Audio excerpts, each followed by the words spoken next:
ఇప్పుడే జీ5 app download చేయండి. చూడండి మీ ఫేవరెట్ టీవీ షోస్ ఎప్పుడైనా ఎక్కడైనా.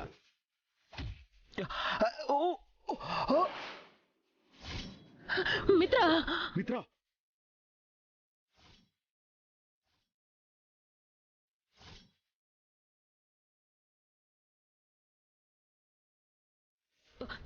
నీకేం కాలేదు కదా నాన్న?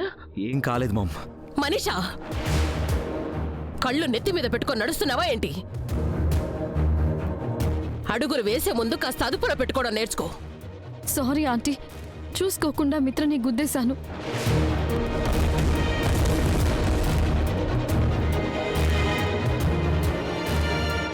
కాస్త అటు ఇటు అయ్యుంటే ఈ పాటికి మిత్ర పరిస్థితి ఏమై ఉండేదో ఒక్కసారి ఆలోచించు.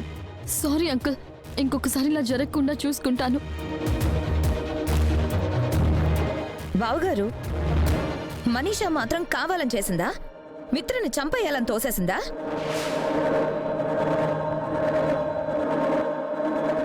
అనుకోకుండా జరిగిన దానికి అన్నన్ని మాట్లాడడం దేనికి? ఇక్కడ కావాలని ఎవరు ఏం చేయరు మామ్. కాస్త జాగ్రత్తగా ఉండడం అవసరం. ఏం చేసినా కొంచెం చూసుకొని చేయడం ముఖ్యం. అది మనీషాకు అర్థమైతే బాగుంటుంది. నువ్వాగరా.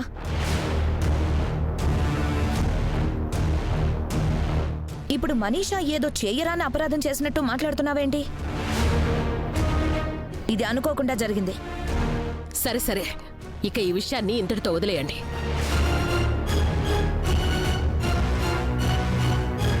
మనీషా, ఇకనైనా ఒళ్ళు కాస్త దగ్గర పెట్టుకున్నాడు.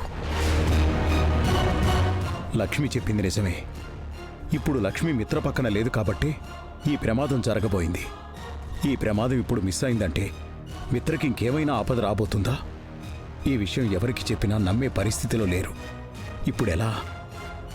అరవింద్ గారు, పూజకంతా సిద్ధమైనట్టే కదా? అంతా సిద్ధంగానే ఉన్నామండి. ఈ రోజు ముఖ్యంగా మీ వంశంలో తరతరాల నుంచి వస్తున్న వజ్ర ఖడ్గానికి పూజ చేయాలి కదా, గుర్తుంది కదమ్మా?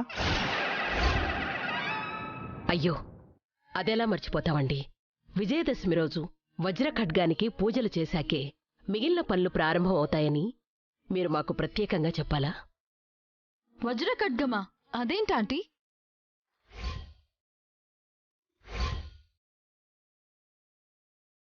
మిత్ర,